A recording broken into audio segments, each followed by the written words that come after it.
Hello and welcome. This is Paul Sandhu on a little gray, cloudy July day, and just doing driving, here and there, running around, dealing with the affairs of this life, which keep us all occupied, okay? For the most of our life is spent in doing work and on things, spending time on things which in the end really don't have any value whatsoever, okay? But that's the nature of this world that we live in. We kind of get trapped in it, called the rat race, right? Yeah. So if it's the rat race, that means that the world must be full of rats, and that's what we make ourselves in the end. Is rats, hamsters on a wheel, scurrying about here and there, and in the end accomplishing nothing. All right. So anyways, let's begin this day by, as the Bible tells us, this is the day the Lord has made. Let us rejoice and be thankful. Let us rejoice and be glad. Okay? Now, what I told you about in the beginning about the hamster on the wheel life that we live, it doesn't mean that life is not beautiful. The life itself has no value. But when we put things in perspective, then what we come to realize and understand is that nothing really in this world has a whole lot of value, okay? That in this world, there's one word that defines life in this world, and that word is loss, okay? That this life, basically, nothing is gained, everything is lost, unless we gain something that goes beyond this life, okay? But if we only live for that which can be gained in this life, which is what do we gain in this life? We are born, then we go to school or something. Some people do, most half the world doesn't because they're too poor. But anyways, like in a normal middle class lifestyle, you go to school, you get what's called an education, which is more like an indoctrination, because it just it makes people believe in a view of this world which is absolutely false and a lie. And then you work for a few years, hopefully make some money, buy a house, etc., etc., etc. Hopefully don't get sick and die like somewhere along the line, and by the time you get to 60, 65, that you have some money saved up so you can call what is called retire, and then enjoy life. Okay, that's basically it. Like that song, or I think Willie Nelson said it, life's a bee, and then you die. And that really defines it. That's what defines life in this life, on this earth, in this time. That's all we have, is nothing really that's of any lasting value whatsoever. So we are born alone, in the end we die alone. So what do we gain along the way? Well, first of all, we gain, hopefully, not everyone, but hopefully we gain some family, okay? So we have some relationships, mother, father, sister, brother, and cousins, uncles, aunts, etc., and then later on maybe a spouse, and have our own children, grandchildren, and such. So those are relationships and friends that we develop along in this life, okay? But in the end, we lose all of them, right? None of them go with us, so that's also loss. So what did we gain in this life? Okay, whatever we gained, we are going to lose it. Then we make money, we buy a house, etc., etc. You can go and look at ruins that were built thousands of years ago. So somebody built them, somebody lived in them, somebody had a life, etc. there. And what was accomplished through all of that? Well, the answer is nothing, because in the end, those ruins, those buildings were left behind. But the person that was the occupant of that house, etc., is gone. So that's it. Let's cut it short here, that everything that we can gain in this life is, in the end, is lost. So therefore, when I said that the one word that defines life on this earth is loss, it is actually quite accurate, that, we are losing here. We are not gaining, okay? So therefore, as the Bible tells us, if only in this life we have hope, we are of all men the most miserable. Okay, friends? Therefore, if we have any kind of hope, if you really thought about life, and thank God most people don't, Well, maybe not, thank God. They should. They should, okay? Because in the end, not thinking about it is going to cost them way more. But most people don't think about it, because if they did, they'd get totally depressed. They say, what the heck is all this? What am I doing? When I leave here, I'm not taking my mother, my father, my brothers, my sisters, my uncles, my aunts, my sons, my daughters, my grandsons, grandchildren, etc., my friends. None of them are going with me. I'm losing them all. If I built a big fortune or whatever, or it doesn't matter if I have money or I don't have money, whatever, that's left behind. I don't take that with me. Okay, I came into this world naked and alone. I'm going to leave it naked and alone. That's it.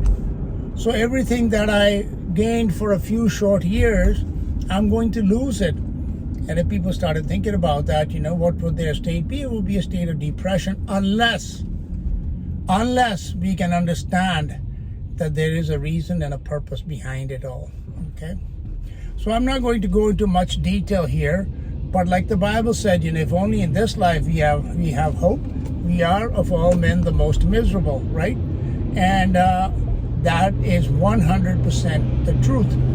That if we put hope only in this life, then what do we have here? Most of us, once you cross 50, then you begin to understand that your life isn't that long, right? And so for this very minuscule nanosecond of a life, we put hope in, maybe I'm going to get rich. I'm going to go buy a lottery ticket. I see these old people, that get obsessed with this kind of, even my dad, he was like 90 or whatever. He's still buying lottery tickets. And I told him, Dad, what are you buying lottery tickets for? What are you going to do with it? Oh, I want to give you money or whatever. I said, well, that's okay. I'm doing fine. I'm not wealthy, but I'm not poor either. All my needs are being met, so it's okay. But that's what happens to people, because they don't see what lies beyond. Therefore, they only can see here, down on the earth, down on the ground. So their vision, when you're looking down at the ground, your vision, if you look down at the ground, what are you going to see? You're going to see a little spot, right? But if you look up in the heavens, what do you see? Infinity. Okay? So your vision, if it's focused on the earth, it brings despair, and it brings depression. It brings hopelessness. It brings no joy, nothing. And that's why deep down inside, because most people, they understand this, that in this life there is no hope. There is nothing to be gained. Everything is going to be lost. That they really subconsciously live a life of depression. Therefore, they can't have good relationships. Therefore, they can't have any real joy in their life. Therefore, they don't, wake up in the morning and go, thank God, this is the day the Lord has made. Let us rejoice and be glad in it. Because they don't have it. Because they don't have God. That's what it boils down to. You see, until we begin to understand that this life that is here, it has been given to us by somebody, okay? And if he has given us this life, there's a purpose for it. And the purpose is not so that we can grow up, buy a lot of things, then, then die and leave them all behind. That is no purpose. That is just that is something to be highly depressed about.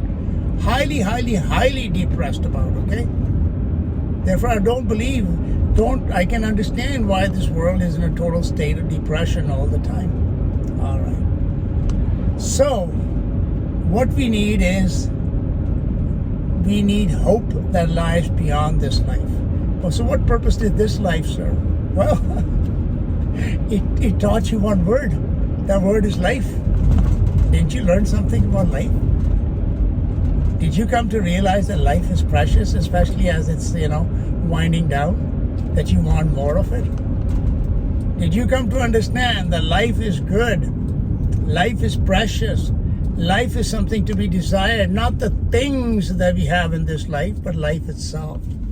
Did you understand that?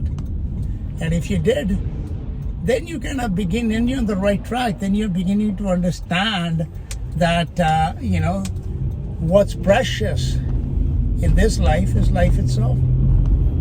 And therefore, what we need to hope for and desire is life itself.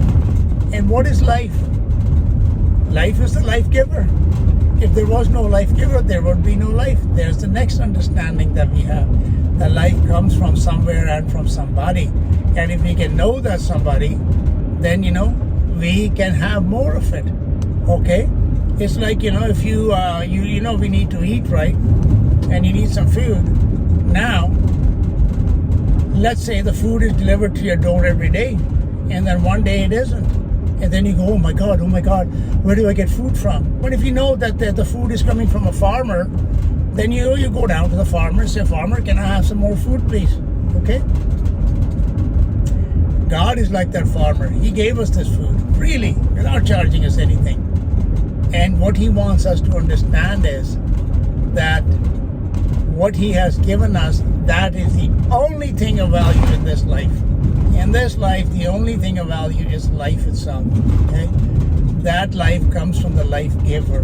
Therefore, what we need to do is to come to know the life giver while we are living in this life, so that we can put our hope in him, not in anything, not in doctors.